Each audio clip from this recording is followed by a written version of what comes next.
host this chat, let me welcome back on stage our event chairperson, Karamjit Singh, the Chief Executive Officer of Digital News Asia.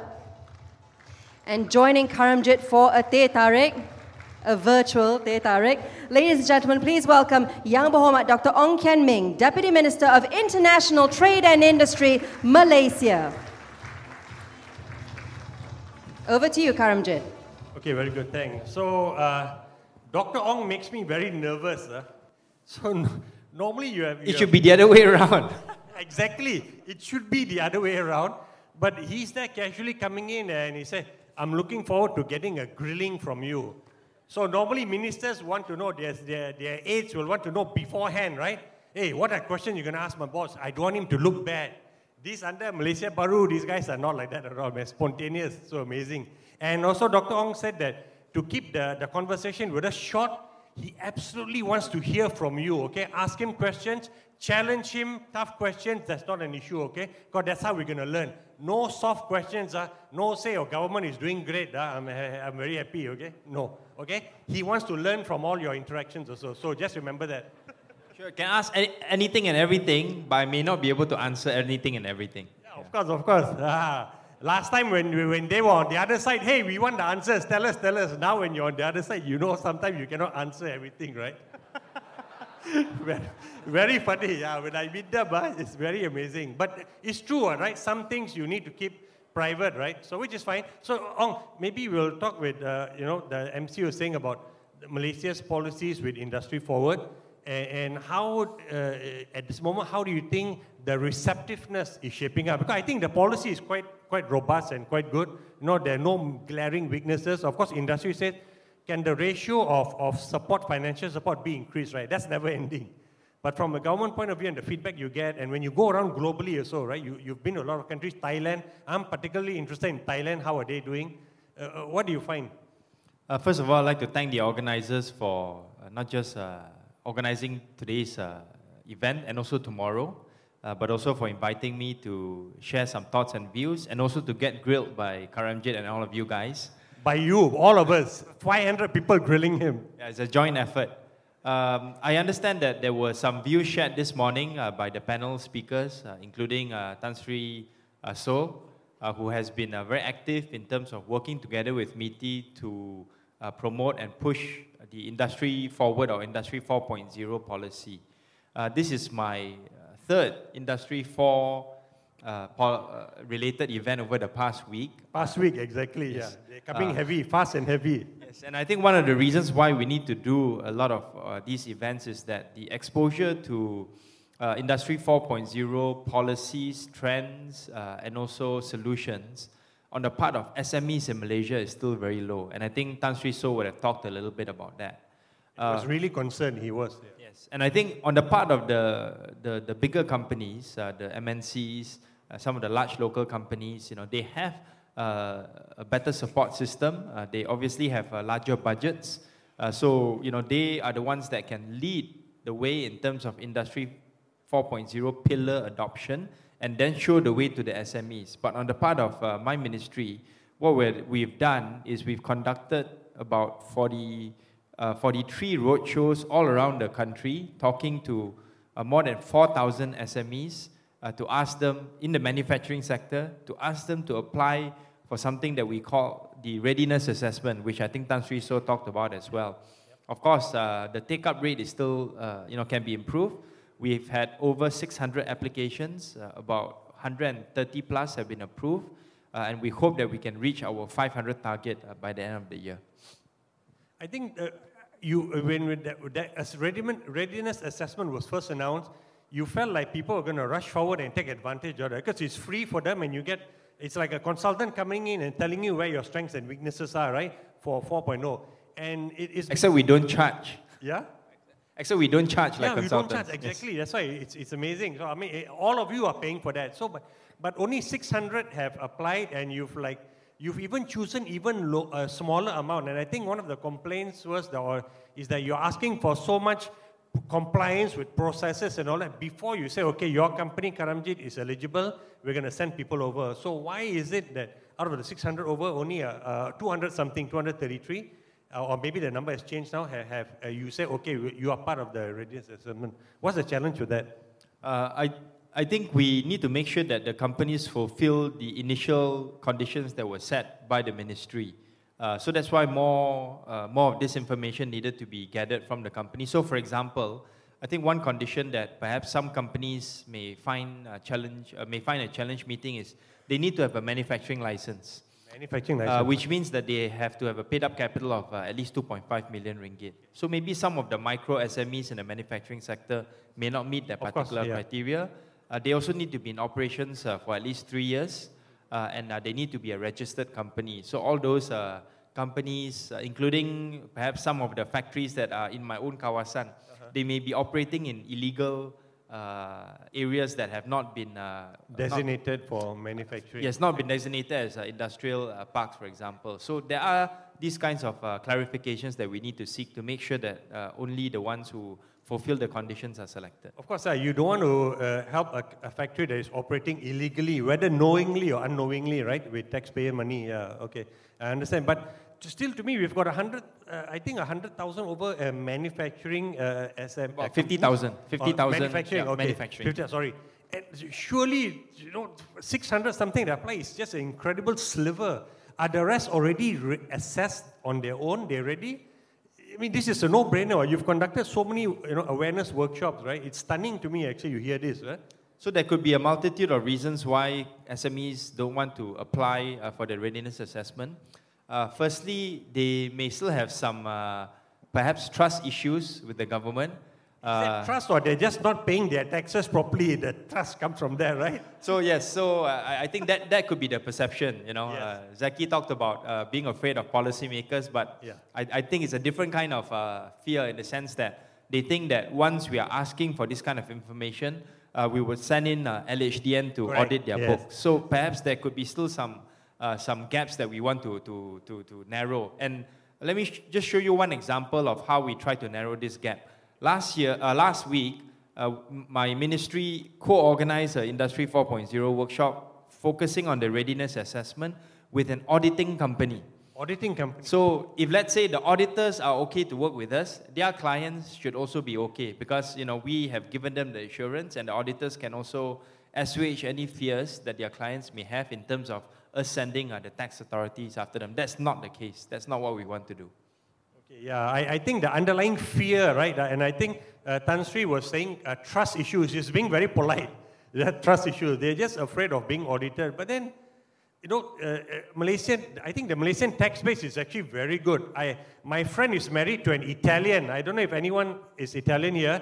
And this Italian architect says that in Italy, if you tell your neighbors that you are paying taxes, they'll give you a dirty look like you're a government spy. Can you imagine that? That's incredible for me to hear. This may not be very PC for me to say, but maybe that's more Italy. I'm sure the Germans in this crowd are all very good taxpayers. Of course. Yeah, of course. But so I'm amazed because that's why I say Malaysians, I feel we're really good taxpayers, right? The tax collection is going up every year. So all these factories which are not, so okay, you already know the trust issues there. They think you're finding another way to come and, do an audit or ask them to pay more taxes. How are you overcoming this? Because at least we know the cause of the reluctance. What's being done to address that? So we need to do much more road shows going down to the ground. So I'm going to be organizing such a road show in my own constituency where there are a number of industrial estates as well. Many, yeah. Yes, in the Blakong area especially. But another way in which we want to try to narrow the gap is to show the companies the benefits of undergoing this readiness assessment, and then later on getting some funding from government, some matching grants. So we've already done about more than 30 readiness assessment. Only 30 so far out of the 233, okay. No, we've approved about 130 already. 130, okay. Yeah, so the actual assessment itself, we've done about 30, and these will be reports that will be passed to the manufacturing company in question. And then after that, they will be eligible to apply for matching grants in order to start their Industry 4.0 journey. And we want to try to get good examples or use cases, perhaps 6 months or 1 year later, to say that, look, these are good success stories. And once other manufacturing companies sees that, look, these are good examples that can be followed, then hopefully they would also embark on this journey. Of course, some people will say we can't wait 6 months or a year.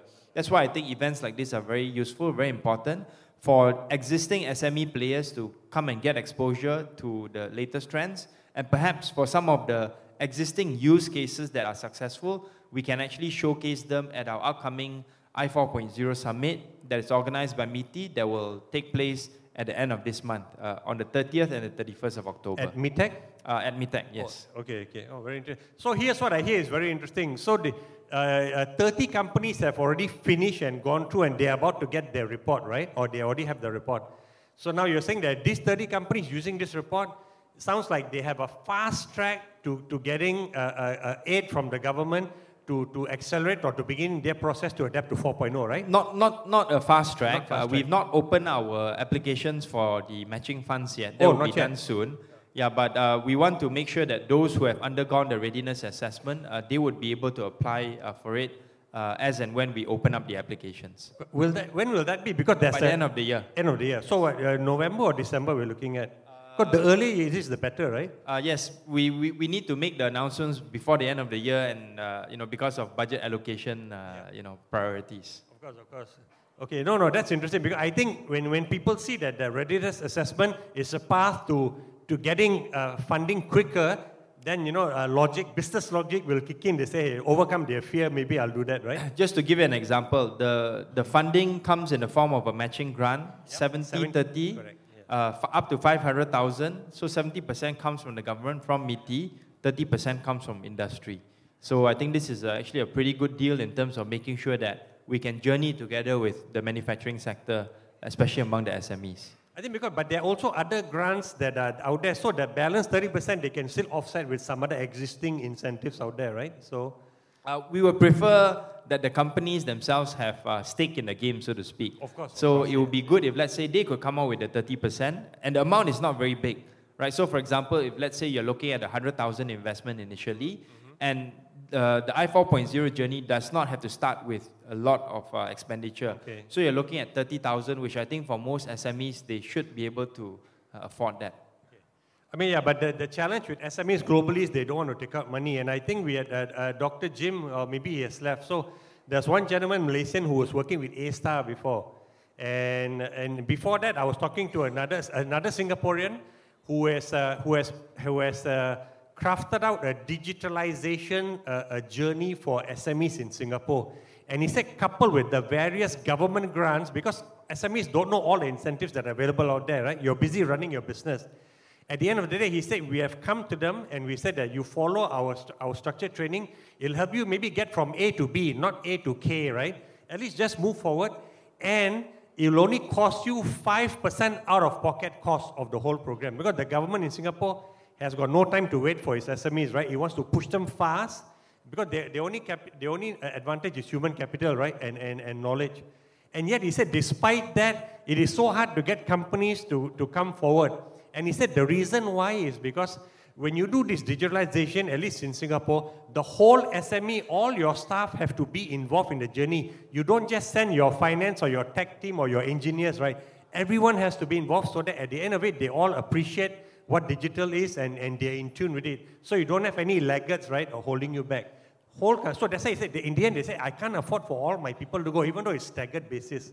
Yeah, I would like to add to that by saying that for you to start your I4.0 journey, it is important to have top-down buy-in first, in the sense that you need to have your CEO, your founder, your owner, together with the senior management to buy into the vision of wanting to start the journey. Of course, those who are a little bit more sophisticated, they can then have a 5-10 year strategic plan. And then once you have top buy-in, it filters down to the middle management and then later on to the shop floor. It doesn't mean that everybody has to undergo I4.0 training at the same time. But it's more important for there to be a very well thought out process. And that's why it's important to undergo the readiness assessment so that we can present to you the plan to say that these are the priority areas that you need to look into, and then these are some areas perhaps you may not need to look into immediately. So there's level of prioritization. Okay. So actually, to drill into the readiness assessment, when they're given that, are they then left on their own to go and, these are the gaps, you now go and find the various programs that will help you fill in the gaps, or you will say that, for this, these are the pool of, what is this?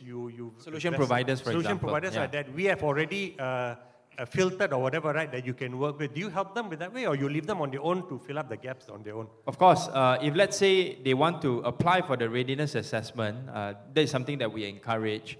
If they are able to get the readiness get the business intervention funding, the matching grants, they are free to look for any solution provider. But what we will do at our Industry 4.0 Summit is to get together a group of solution providers across the spectrum.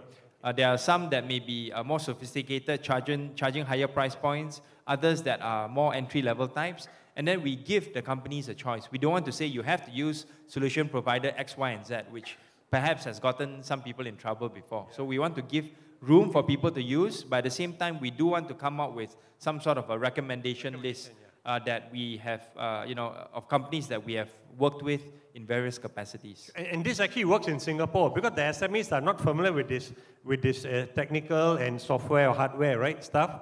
And maybe automation in their industry, yes, because now you're talking about digital coming in, and the government has found that if they said that we've already done our filter and this pool of 15 companies you can work with because they are, a stamp as safe for you to work with. They're not going to cut your throat with a crazy pricing or come back with a variation order or whatever. So that the SMEs, I think, want that comfort, factor that the government provides. So you're going to be doing that, right? Correct. And we are open to different technology partners who are out there. Some of the partners that are featured here.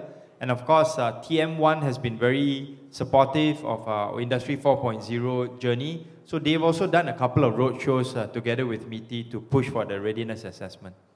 So let's talk about the low-hanging fruit. I'm glad because Ong Kian Ming is in a constituency which has a lot of SMEs actually.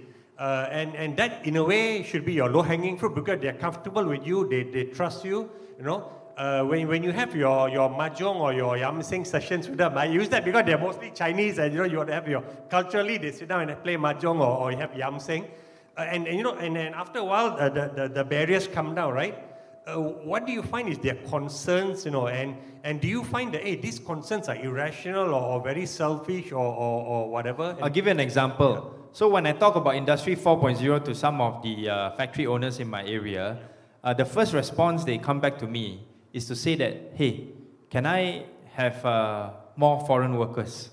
Can I increase my quota for foreign workers? Which is a bit funny because that defeats the purpose Antithesis of 4.0. Exactly. So actually, we have to spend a lot of time to convince them that, look, this is something that you should do because it really would improve your manufacturing process in the long term.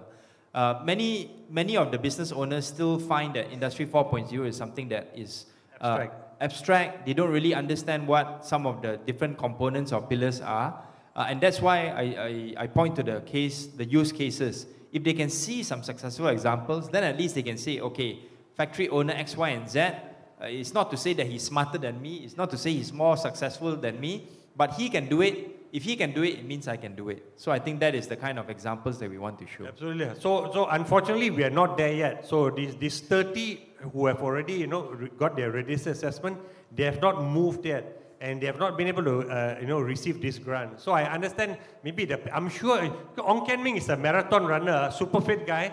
I'm sure he wants to run way faster than the pace he's going now. And I know he's very frustrated, but you have to work with what you have, right? And you keep pushing, which is why he gives his time to come for all these events and hoping to move the needle bit by bit. Because it's not going to be a massive leap. You cannot leapfrog, right, 4.0? You have to do it gradually. Yeah, and that's why we need different channels to reach out to different people, using social media. And at events like this, I always tell those factory owners and solution providers who want to come and work with us, please send me your details via email. I read all of my emails. I reply to them as and when necessary. If I can't reply myself or can't follow up, I will ask my officers to follow up. So you can find my email online. It is ongkianming, my name, at miti.gov.my. So if there are any other follow-up questions that you have, please feel free to email me, and then I will do the necessary follow-up. Actually, speaking of questions, Karamjit, sorry to interrupt you. We do have our questions at the back of you from Slido, so do take a look and please feel free to ask. Sure. Okay. Yeah. I mean, Minister wants to take those questions. So, okay, it's got 12 thumbs up. We better ask you the first question. So, why is it only focused on manufacturing? Interesting. Okay, this is a very good question. Very good question. First of all, let me just set the overall context. When we talk about, let's say, the fourth industrial revolution, coming from the first, second, and third, it will affect every single industry, every single sector, every single ministry in the government. It will affect all of you guys, whether you're in manufacturing or in services or in some other related industry. So, for example, you can have smart agriculture using sensors to measure the pH in the soil. You can have smart medicine using wearable devices to track the health of your patients and whatnot. But Industry Forward focuses on manufacturing for a simple reason, because this is the Ministry of International Trade and Industry. We are not the Ministry of Health or the Ministry of Agriculture or the Ministry of Education. So that's why we restrict our policy to manufacturing. The other ministries will come up with their own fourth industrial revolution approach in terms of using the IR 4.0 technologies to implement within their own ministries, within their own programs. So that's important to distinguish. Very interesting. If you remember from the first panel, something very different how Malaysia is approaching it. 4.0 by ministry, which is fine, because one of the earlier speakers, the one who was a researcher at A-Star, gave the example where the government wanted to promote the creative content industry. They created a policy and a rigid template on how to execute it, and everybody had to follow. And he said that he found that in Malaysia, different ministries end up having their own shades or interpretation of what it is, and they do things differently. And you've just reinforced to the audience that this is how Malaysia is doing it. So, I mean, there's good and bad. Singapore is like China, right? Government says do, you got to do. Very little leeway, and it gets results. So ours, we're giving the various ministries because they know that vertical the best. You come up with your own version, because maybe the Ministry of Agriculture or Fisheries, right? Because smart fisheries is here, right? Smart agriculture. They may not even want to do Industry Forward. They may come up with something else, right? And that's okay with the government, correct? Yes, as long as you employ the different technologies or pillars that are available under the fourth IR. You can use your own framework in order to suit your own ministry and industry. Okay, very interesting. That's an interesting insight for me. Later, maybe we can ask how Germany has done that also. I'm not sure.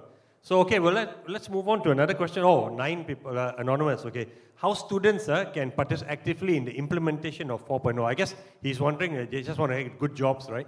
Okay, couple of ways to answer this question. First of all, of course, the Ministry of Education and Ministry of Human Resources are working hard to come up with their own approach to fourth IR, especially in the area of TVET. TVET is very important because it's a low-hanging fruit in which you can provide very immediate skills that the technicians that have been trained under I 4.0 technologies or pillars can be very gainfully employed once they go out into the industry. In fact, the manufacturing sector here in Malaysia, whether it's a local or foreign company, there are great shortage of workers, especially skilled workers. In the past, all you needed to do, maybe after SPM, was you needed to know how to put pieces or assemble pieces together as part of the assembly line. Now, with greater automation, they need to be able to do, for example, simple coding. They need to be able to look at different machines to understand what predictive maintenance is about. So those are the kind of skills that we want to inculcate among students. At a higher level, at a university or degree level, I think there are ways in which you can work with existing industries or companies. For example, looking at opportunities for big data analytics. It's a big buzzword here in Malaysia, but I think we need more engineers, more computer scientists to be able to understand how they can contribute their skills and also get good paying jobs in this particular area. If let's say you put your designation or your skill as big data scientist or something like that, once you put your CV out there, you'll be inundated with job offers under this current situation. Absolutely. I think one amazing stat I read, and this data point came from one of the Chinese government ministries. It said that from 2013 to 2016, in a space of maybe 3 years or 4 years, China lost 24 million manufacturing jobs. 24 million. And this was encouraged by the government because those are like the 3D jobs or the low value jobs, right? And then moving people into higher value added jobs, maybe in manufacturing or into services. And also this year, the Chinese government had a policy where they want to increase the number of students who go into TVET vocational programs by 1 million, an extra 1 million. Whatever the number was the year before, this year they want to increase it by 1 million. Because people who come out with TVET education, you're right, they'll have jobs available waiting for them right away. And your career progression is faster because your ability to prove you're good in your job is dictated by the work you're doing directly, right? So, in fact, the level of unemployment among TVET graduates, technical school and vocational training graduates, is lower compared to even graduates because of the high demand for their skills. I'm not surprised. So I was a bit, when I saw that question, right, I saw the word graduates there, I was a bit concerned, a bit worried because don't just think about graduates, right? You don't need to. You can just get I'm honestly telling you, you can get an amazing career if you just do that 2 years or 30 months, 2.5 years, right? TVET, vocational education. You're seriously, set, and I see the guys from Siemens nodding. You'll just fly in your career. Of course, how well you do in your career depends on other subtle factors also, right?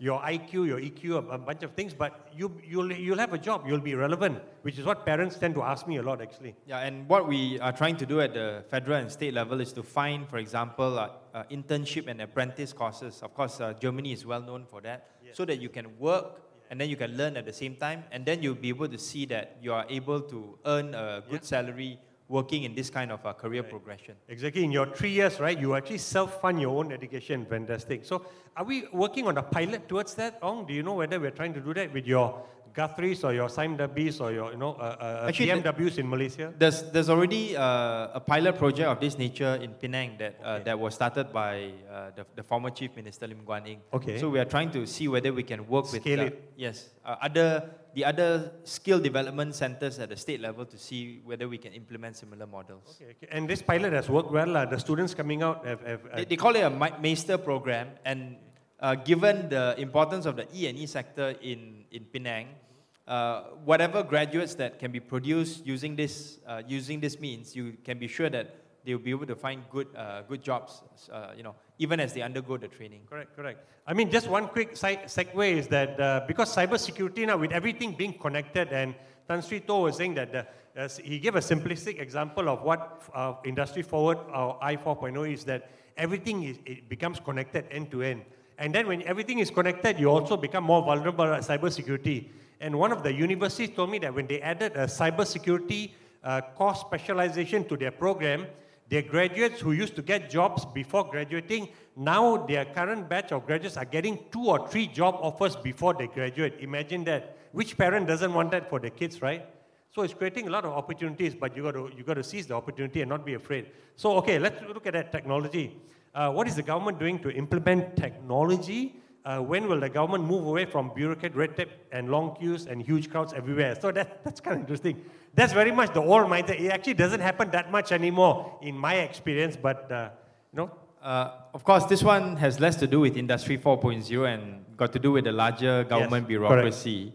But what I do want to say is that as Industry 4.0 or Fourth Industrial Revolution thinking goes at the back of the minds of all the ministers, the deputies, the KSUs, you'll be able to see more and more of these kinds of solutions being implemented. I would say this, even though government talks a good talk in terms of all these technologies, sometimes the government is one of the slowest in terms of technology adoption because of red tape, even within the government itself, in terms of, let's say, procurement and whatnot. So this is something that we want to try to improve on moving forward. Try to improve. So, okay, when you say that, just a quick question, how much of your time is spent outwards, towards the taxpayers, the public, right, and going on trips representing the country, percentage, and how much you spend inwards, like you say, can we improve our processes further? Why is our procurement taking so long? How come, this guy is, 6:30 company, why are they still in our approved vendor list? What are you doing to tighten up your own ministry?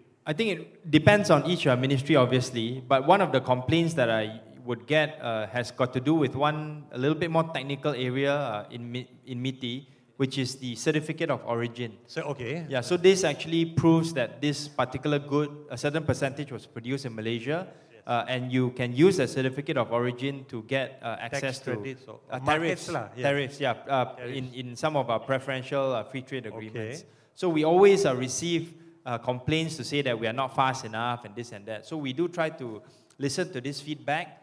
Of course, ultimately, we do want to increase our trade facilitation to one that is end-to-end, fully paperless. We're still not at the stage yet. Okay. We're still having some issues on the customs side, especially with U-Customs. I'm sure you've heard of some of the stories regarding the legacy system that we had to deal with and are still dealing with. So that's one area, the internal processes that we are continuing to improve.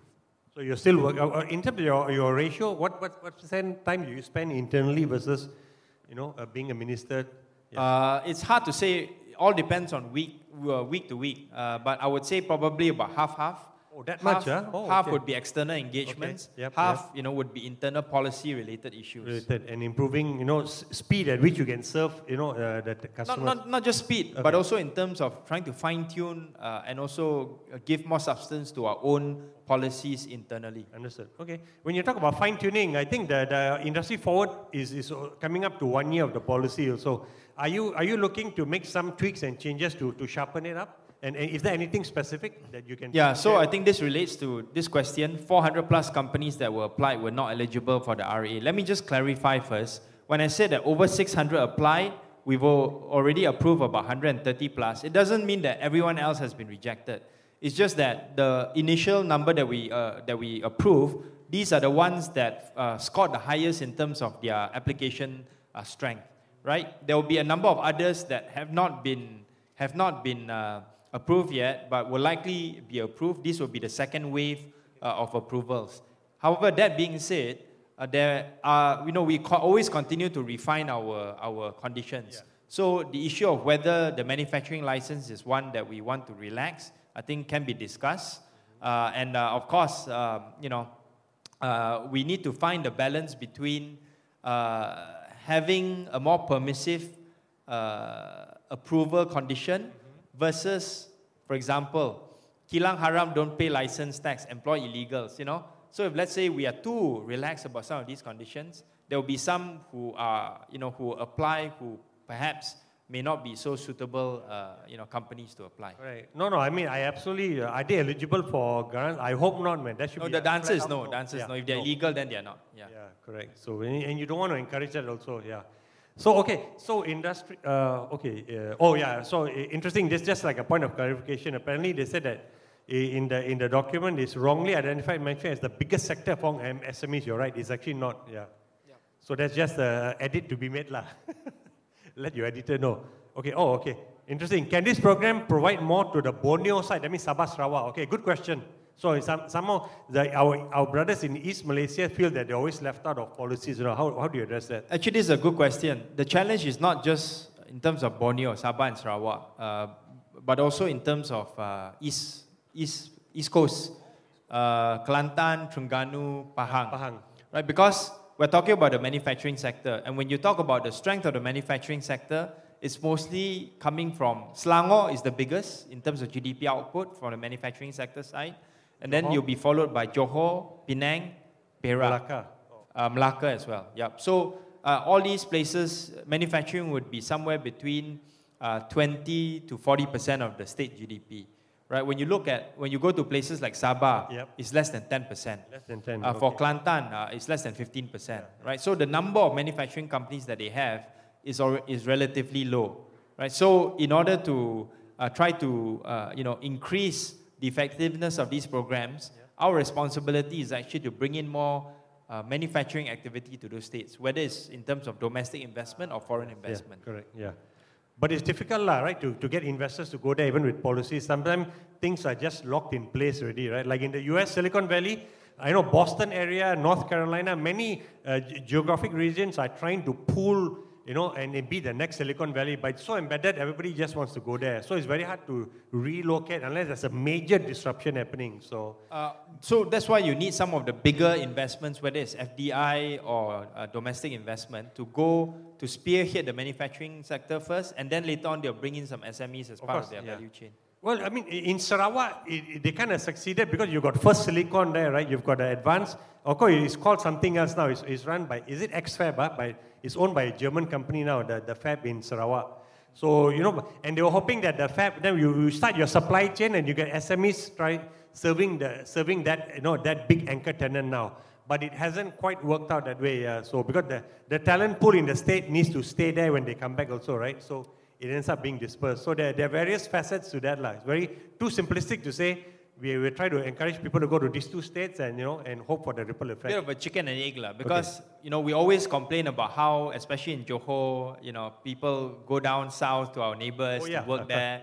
But then you have a situation whereby Sabahan Sarawakians are also coming to Peninsular Malaysia because of more job opportunities here. And higher paying jobs. Although cost of living is higher, the higher paying jobs also an opportunity. And more career advancement opportunities. So, but to be clear, I don't want to seem like we're both giving excuses why there's not more of this is happening in Borneo side. It is happening more, but you're saying that the sheer volume of manufacturing companies that are already in the west coast of Peninsula dictates that they're the ones who are reaching out for the opportunity, and your engagement activities are also happening more there then, right?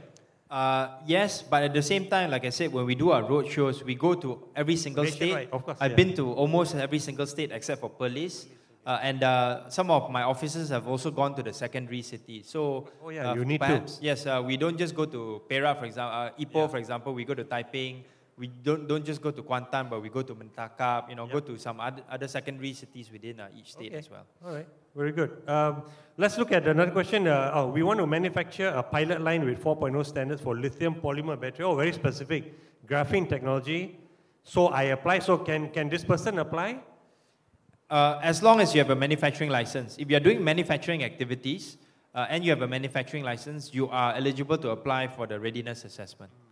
So that manufacturing license is like a hygiene factor. You need it. Like for you to get a car, you need a driver's license. So let's not make it seem like some of these things are onerous. Why so much bureaucratic? You need to have certain standards, right? And like Najib was talking, that's why he's still here. The reality is in Malaysia, a lot of our companies have very poor processes in the workplace, and especially in manufacturing. So, and 4.0 is a wake-up call to raise the bar, right? To become, you're forced to be global, because he's saying when you're operating and liaising with partners, who are all over the world, you have to raise yourself to global standard. You cannot be Malaysian standard, right? Let me give you an example. Okay. The Industry 4.0 Readiness Assessment application is available online. Yep. So all you need to do is to go in to fill it up. And it's very simple questions. It's like, do you have Microsoft Excel and PowerPoint? And those are very simple questions. But when we did our roadshow, one of the business owners asked me, oh, do I have to employ a consultant to go and help me apply? I said, no, you just fill it up. Maybe get your son or daughter who is more IT literate to go and help you with the application process. So you can see even the process of applying itself can be seen as a challenge to some of the business owners. True. I mean, even language, right? So many drivers, and some of you know who are applying for, who are driving for Grab, you have to sit for that test, right? The Ministry of Transport has mandated. And just because the test is in Malay, so many people cannot understand the questions, or they don't want to sit for the test, there's no excuse at all, right? So it's quite shocking, some of the ignorance, or the level of ignorance you see. So I totally agree. They need to get these hygiene factors, these licenses involved. Okay, so that's an interesting question. Who are the readiness assessment auditors? This sounds like someone who wants to take them out for breakfast or lunch. Okay, this is a good question. And also, I think there was another question asking whether the readiness assessment auditors are local or foreign. The initial batch are all local auditors. They have been trained by the experts for Industry 4.0 readiness assessment, and we call them the assessing bodies, ABs, right? Take selfie after. Okay. The assessing Please don't bodies, vote that up. Yeah. The assessing bodies are SIRIM, MIMOS, as well as the Malaysian Automotive Institute, now it's been rebranded to be called MARI, the Malaysian Automotive Robotics Internet of Things Institute. So those are the 3 initial auditors. Another group of about 4 or 5 additional auditors have also been trained by one of the trainers that we selected, also a local entity. Yeah. So there will be more people who can undertake this readiness assessment process moving forward. So that won't be the logjam, lah. Good. If suddenly get a deluge of people applying, good, excellent. So, okay. So how does the education, how can, academics, I guess, right, participate in this program? So that's, can they actually, no. I think if, let's say, academia researchers want to work together with either solution providers and or manufacturing companies to undertake RA-related activities or Industry 4.0 related manufacturing process improvement activities, you're free to do so. If, let's say, you want to get access to the business intervention grants through the companies who apply, that's also another area that you can apply to. So at least you can have more hands-on experience in terms of adopting I 4.0 pillars. So is the survey, before I forget, is the survey in multiple languages or it's only in English and Bahasa? So far it's only in English because many of the documents that are prepared by the assessing bodies based on international standards, they are currently in English. But we are able to review them to see whether we can include other languages in them. There should be. So how many of you want the self-assessment online to be in Bahasa Malaysia also? Put up your hands. Okay, Najib, whose English is flawless. Oh, very few, surprisingly. Okay. This is a very savvy audience because I would think that you would want it to be in Bahasa and maybe even in Tamil or Mandarin also, right? You just want them to something apply. that we can look at later on. But you haven't had strong requests for that, lah? Not so far. Okay, interesting. Yeah. Okay, I thought so. So, okay, let's look at Prof. Azmi. Okay, where's Prof. Azmi? Put up his hand. Oh, okay, right there. So he's proposing internship program should be embedded within your 4.0. Interesting. Yeah, so sure. Again, universities are free to adopt their courses and their programs to include Industry 4.0 pillars, whether it's big data analytics, whether it's cybersecurity. This can be in the form of computer science courses or even E&E courses. And in fact, if let's say any IT courses, for example, that you want to embed or include Industry 4.0 pillars, that is something that we encourage. Of course, a lot of people, especially the private sector, let's say, IPTS, they want to perhaps brand their courses as Industry 4.0 relevant. They may actually attach, bachelors of informatics with cybersecurity. Right? This is a way of distinguishing their courses and also to market their courses more effectively. But this is all subject to MQA approval, of course. Oh, okay. Who, ITA? MQA. Oh, MQA, Malaysian Qualification Agency, yeah. Okay. But actually, this internship one embedded with the 4.0 is interesting. Because just spontaneously thinking, because when the companies who have already received their registered assessment, they can apply for the grant, right? And maybe one of the, I'm sure it's not that, maybe a condition of them getting the grant is also that they have to accept some interns, for a 6-month period coming in. Because Tan Sri So showed the interesting, I'm sure you've seen the report, the 6 month, right? The gap between those who said that they want to take interns in versus those who are actually taking in interns is like a 20 percentage point gap. So the rhetoric is not matching the action. So maybe this is a policy lever you can use to say, okay, the grant is here, but you have to take an intern in for a 6-month period, right? Then it becomes win-win. And I'm sure the academics... Yeah, that's what you mean, right? Yeah, so, okay, he even stood up and said that, so very forceful. I think it's something that we can consider, but I think for the universities, many universities are already embarking on internship programs. They have, yeah. On all sorts of different industries. Perhaps this can be considered next year as one of our rollout conditions. For sure, I think so. That's a really good idea, yeah, okay. Let's move on now. Surya Yumori. So why only companies? Yeah, I think we talk about 3 years because you look at the numbers, 50,000 manufacturing companies. Correct. We have we have a quota of 500 companies for the readiness assessment. And we want to be able to show that these companies would be able to have positive experiences in terms of process improvement. So that's why we want to select companies that are a little bit more experienced first, rather than new startups, which you have a lot of other issues that you have to worry about from a manufacturing perspective, right? So it's better, I think for the long-term sustainability that we start off well. Maybe later on we can relax that particular condition, but it really depends on how well the initial readiness assessment gets rolled out. Okay, will there be although it's not been fully utilized, will there be a budget for a cohort 2 of readiness assessment with a bit more budget for next year, so you can add on another 200 or 300 more companies to undergo that? Yeah, we are discussing with the Ministry of Finance since the budget is coming up, and we hope that this could be one of the allocations that we get for next year. Oh, so hopefully there'll be an allocation for a lot more companies, not just the 500 now. It should be a yearly thing, I guess, right? Until everybody is moving already. Yeah, just to give you an indication, the readiness assessment cost itself is not that high. Okay. The maximum that it will cost is 27,000 ringgit. 30,000. Yeah. Okay. And most of the readiness assessments that are done in the Klang Valley or in Penang, for example, is within the range of 20 to 25,000.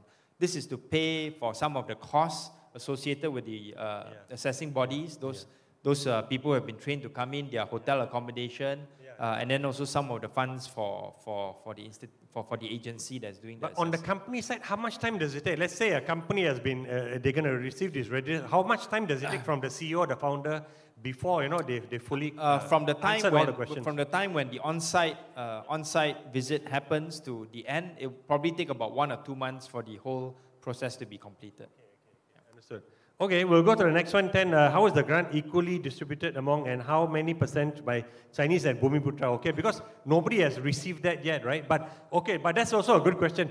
Is there a subtle racial quota in terms of who will get it, or it's just based on whoever qualifies and applies? Our priority now is to help manufacturers regardless of their background in terms of ethnicity. So I think for us, it's more important to be able to find good use cases for these use cases then to be shown to the other manufacturers in Malaysia, among the SMEs. Okay, so the answer is 0% Indian, 0% Chinese, 0% Malay, 100% Malaysian. It's the way it should be. Okay. All right, so, that's interesting. What can you learn from MSc and biotech in driving this shift to IR 4.0? Oh, that's a bit of a tough question, so... I think MSc companies are mostly in the services multimedia, services, a small handful are manufacturing, you're right. The vast majority are technology services. Yeah, so actually for the SMEs, it's probably better to learn from within the manufacturing sector, whether it's the large local companies or the MNCs, and the best case would be what I said just now, learning from their fellow SMEs who have adopted or have journeyed further in their I4.0 processes. Okay. Just before I forget, because I'm great that there are questions coming, but just a question. When you go to other countries and give talks about Malaysia's policy, right? What kind of feedback do you get? Do you find that your policy is too lax, or you should be doing more? Especially from the neighboring countries. I've not gone out to talk about Industry 4.0 per se, but from the feedback that I've heard from other people from other countries coming to Malaysia, including policymakers, we all face the same challenge. SME adoption in the manufacturing sector for I4.0 is actually relatively low. And even some companies from developed countries, including, let's say, from Germany, some of the companies are very advanced, but some are still quite reluctant to change their processes in order to adopt some of these I4.0 pillars. Or even in Germany, reluctant. I've heard some stories, yes. I think this is consistent across the board. Because, change is not easy, right? Change makes you uncomfortable, and you're out of your comfort zone. Yeah. So, all right. So let me answer the question and on the manufacturing sector only contributing 22% of GDP. Right. We should focus on service sector. Like what I said, MITI is focused on the manufacturing sector. And why is the manufacturing sector important? It's not to say the service sector is not important, but manufacturing from a value-added perspective is higher on average than the service sector. So the multiplier effect. And also this is where we can bring in a lot of FDIs in order to grow the manufacturing ecosystem. And then another reason is also because some people have been saying Malaysia may have been prematurely deindustrializing. So this is one good opportunity, especially with the US-China tensions, to be able to bring more good quality FDI manufacturing into Malaysia and to grow our manufacturing, especially on the higher value added level. So I've actually not heard that before. What do you mean by Malaysia may have been prematurely deindustrializing? Oh, really? Yeah. Wow. Yeah. Okay. So usually what happens is for developed countries, the share of manufacturing as part of your GDP will go lower over time. You'll be more focused on the service sector economy. Of course, service sector, the value added or the salaries or incomes can be quite varied, right? You can have people in the finance sector earning a lot of money. You can have people who are perhaps let's say, working in restaurants that are earning a lower salary. So the range is quite wide. But just to give you an example, Singapore, their manufacturing base is about 10%. Okay. Right? In the US, it's less than 20%. Right? For Malaysia, it's about 22%. We used to be at 30%. Oh yeah, 30 but it has gone down. Right? So the question is, how far do we want to let it go down? From the perspective of MITI, we want to make sure that it's at least about a quarter of the economy to make sure that we still have a strong manufacturing base. Quarter, which means you're talking about 25% lah. Okay, interesting. All right, so let's look at, I'm from a public university. Would MITI fund a factory lab? Oh, okay. The answer is no, because you are not from the manufacturing sector. If you want to have these kinds of funding, best would be to wait for the relevant ministry, in this case would be the Ministry of Education, to come up with their own fourth IR policies to see whether this would fit into that framework or not. Okay. Or you can do two other things. Look through your alumni list and see if Najib is one of your alumni, so he can kick off with a 1 million ringgit grant, or even Dato Mark Rosario also, if he's an alumni of your university, go and grab them and get $1 million to kickstart. And then for the remaining 2 million, have a charity run, and Ong Kan Ming will be there to run also, correct? Sure, no problem, yes. You see? So you got to think out of the box when you want to raise money like that, okay? Yeah, but my only condition is that Karamjit has to come with me. Yeah. I would love to, but I got a meniscus tear, I'm not kidding. So unfortunately, I cannot go jogging anymore until I sort that out. Okay, how about local companies developing IR 4.0 technologies, EGRI, AI? Funding available, not directly from MITI, but if let's say you're a company doing AI, big data, you can be considered as a solution provider. So when we give out the matching grants for the manufacturing sector, this is where you can look for potential partnerships to work with the manufacturing sector to get access to that funding. And that is related to the next question. Can I share success stories for this matching grant? Not at this point in time because the matching grant hasn't started, but we are trying to look for success stories from the SME sector that have already started the I4.0 journey on their own. And we'll be showcasing some of these stories during our I4.0 summit at the end of the month. Okay, so there are already some companies which have invested on their own. Oh, very good. Okay, so and you're going to showcase them? Yes, we hope. Okay, that's interesting. All right. No, you must, man, because you want to showcase success stories.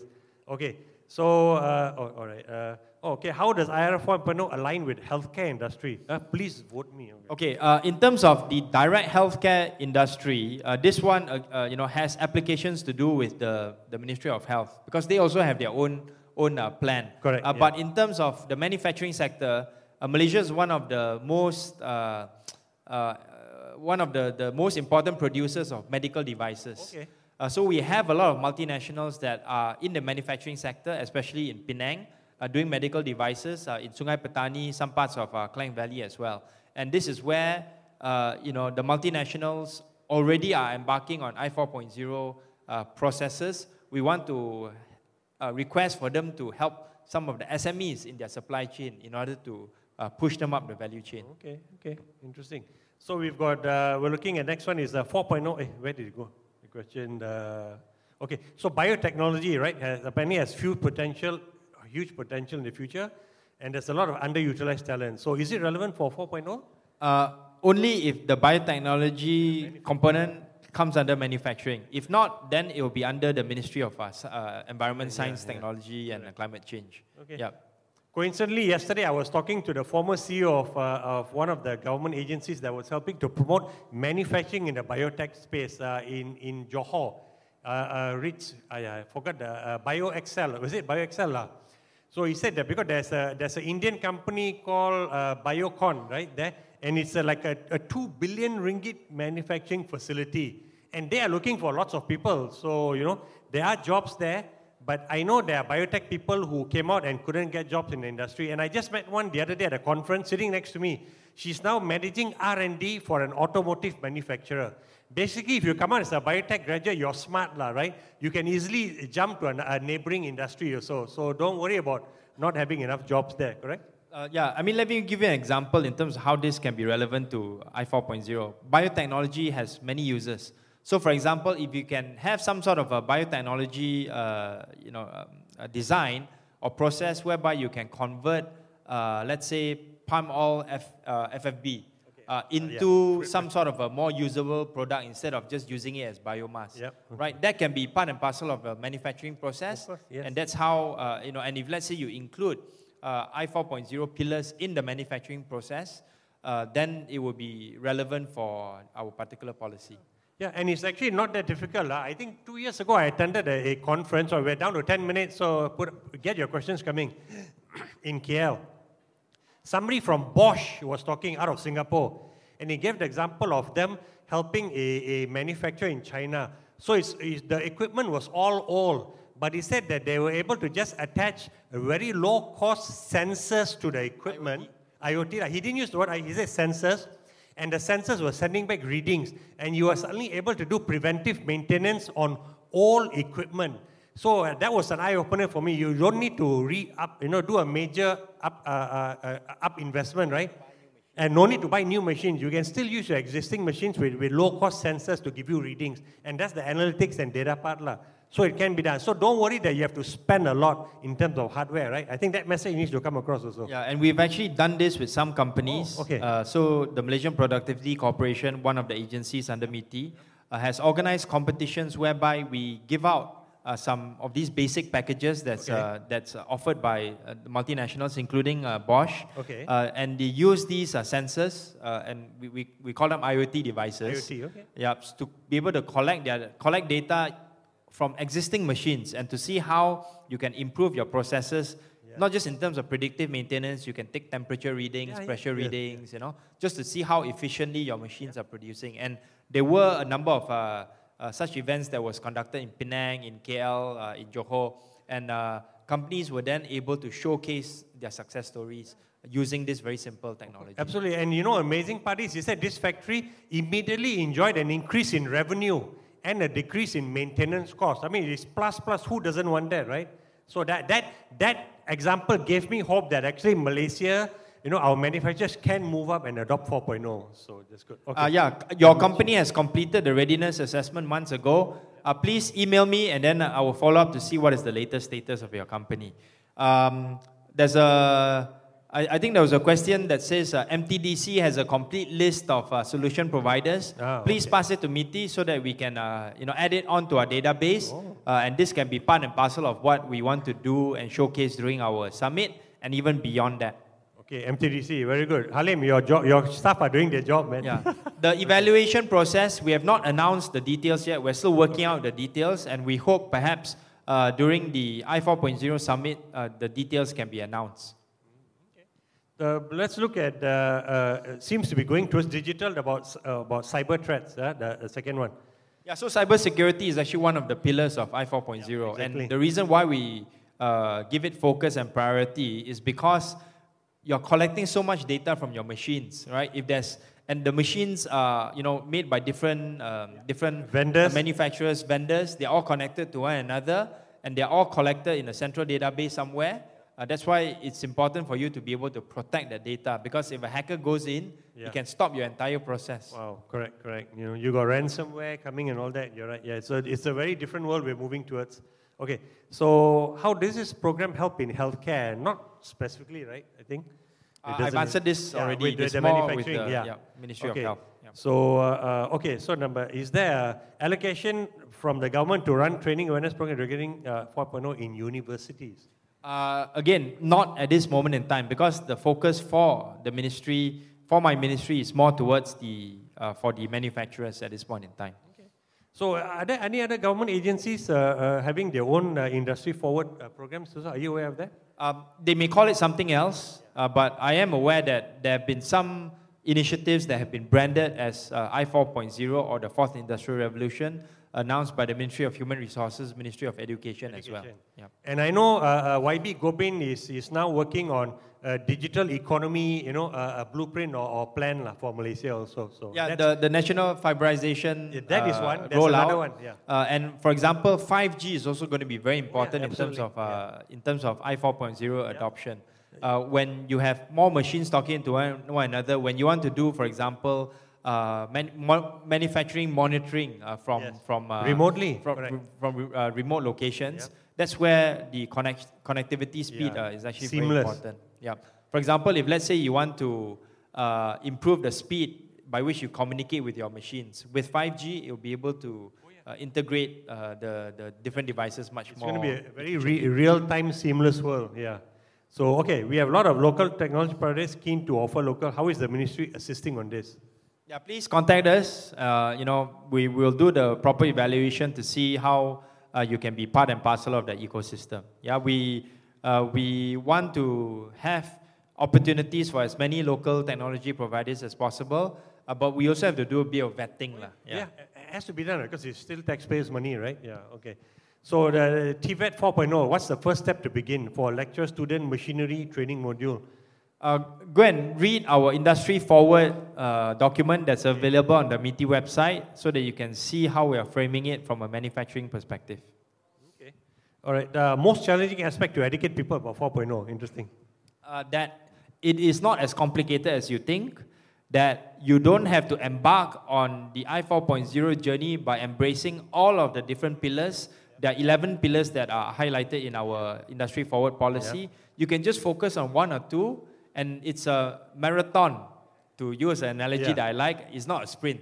So it's actually a journey that will take a number of years rather than something that you can just adopt quickly in a matter of weeks and then forget about it. Yeah. And you're gradually building up your endurance also, right, as a runner training. Yes, correct. And then you can build up your capacity to do more. Maybe later on you can graduate to ultra marathon. Yeah, ultra marathon. Oh, that's scary, man. Okay, so how do we apply? How do we as a SME apply for readiness assessment? Okay, you can Google MITI Industry Forward.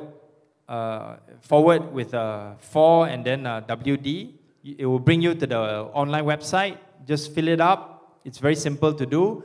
There may be other documentation that we will ask for you after you fill it up. And I think this is something which all manufacturing people should do, just to be educate yourself on what are the application processes like. Okay.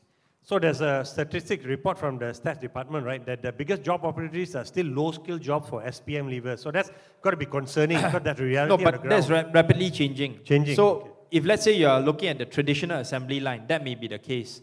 But as the assembly line becomes much more sophisticated because of I 4.0, you'll be able to see that even the SPM leavers, they will need to upgrade their skills, get SKM training, get diploma training, get on-the-job training in order to enhance their skills for I 4.0. Okay, interesting. So there's a definite, easy definition for 4.0, IR 4.0, right?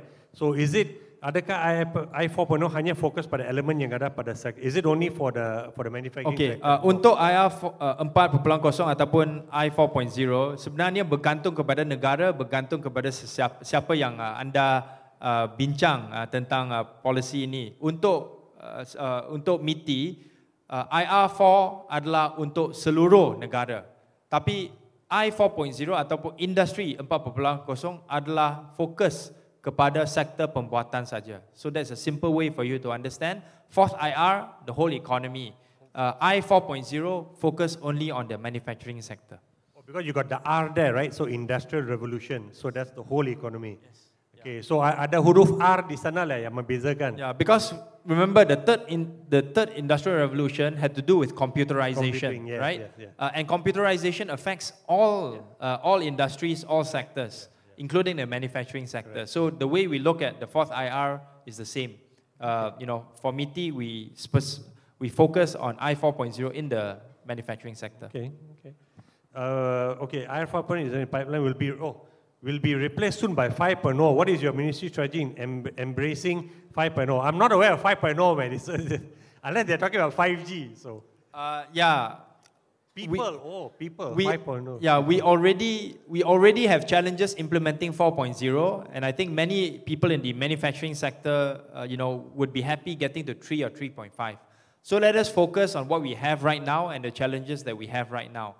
In terms of 5.0, I'm not sure how different it will be from 4.0, but the main thing, the main thing is actually the technologies and the pillars that are already encapsulated in the various, thinking and policies with regards to Industry 4.0. So actually, you're right. 5.0. Japan has 5.0 already. That's society 5.0. Society, right? That's society 5.0, Yeah, and I think it's got to do with how you adjust to a rapidly aging society. Exactly, which is which and may technology, which may be less relevant to the manufacturing sector. Yeah. No, but I think there's an element of industrialization also, because technology industrialization is changing society, the fabric of society, right? Culture also is beginning to change. So they have come up with that, which is quite interesting. We can learn from them, right? See how that evolves, right? Yeah, sure. Yeah, and of course, Japanese companies are much more automated in terms of the manufacturing processes compared to Malaysia. Sure. So that's another area where we can learn from them as well. So the next question is actually interesting, and it's unfortunate, right? Because they said that the decreasing, or there's a third question now, the current challenge for Tibet, decreasing student intake. What do you think of this? And I tell you what, I want my kids to go to Tibet as a technology journalist now, spend that 2 years, learning a particular skill, come out, and on your job, you'll start to learn other things on your own also. So one key mindset change, before we forget, is that in this world we live in now, your development as an individual is not your company's responsibility. Don't go to the training manager and say, I want training. Your development is your own responsibility, You have to take charge of your own upskilling. Don't rely on your company. Okay, let me answer two questions to conclude. One is on TVET and STEM. The last one is on the labor policy. Okay, labor because policy. I did touch on the issue of foreign workers. Yeah, correct. Okay, I think we need to differentiate between enrollment in TVET and enrollment in STEM, right? Because when you talk about STEM, it's science, technology, engineering, mathematics. And this is important not just for technical vocational level, but also at the university level. And this is a phenomenon that's happening across the world. Developing countries are facing it. Developed countries are facing it. The level of enrollment in engineering courses, for example, in developed countries is going down significantly. Right, so what we have to do is, firstly, on the STEM broader front, to make STEM sexy again, so to speak. To show people that, look, this can lead to very good careers for you moving forward. And then the issue with TVET is beyond, is a little bit different from STEM at the university level, because TVET in Malaysia, the impression is still that, kalau tak boleh belajar, pergi TVET. If you can't study or your results are not good, then you go to your TVET education. That is something that we have to change, because in other countries, for example, in Germany, the apprenticeship model in terms of technical and vocational training is something that's very well respected in society. Correct. Yeah, the last issue on labor policy issue, should not implement in silos. I 100% agree with you, right? So as we are rolling out our I4.0 policy, we also are fine-tuning our foreign labor policies in order to make sure that if, let's say, you want to hire foreign workers, you can, but you have to, the higher the percentage of foreign workers you hire, the higher the levy you have to pay. Right? So I think that is the carrot and stick approach that we want to embrace. I think we should just do a cold cut and say no migrant laborers, 5 years from now, and see how people adjust. I'm not sure whether the industry will be able to accept that, but I think it's important for there to be two-way communication on all these issues between government and also industry, so that the industry doesn't have to be afraid of policymakers, but work with policymakers so that we can move forward together. Okay. Very good. That's interesting. Just a quick cover before I end. One of the interesting jobs that are hot on LinkedIn now is they're looking for people who can work together with robots. So that's one of the, and they predict that's going to be one of the big jobs in the future. If you're comfortable, you're able to work together with a robot, and they're looking for people who've got a lot of high levels of empathy also, not IQ. Very interesting. So I mean, like the world of work is changing as we sit here. It's amazing. So anyway, with that, I'll pass the mic back to the Zan, and let's give a round of applause to the very sporting minister. Thank you, Karamjit, and of course, Yang Berhormat Dr. Ong Kian Ming for that insightful chat.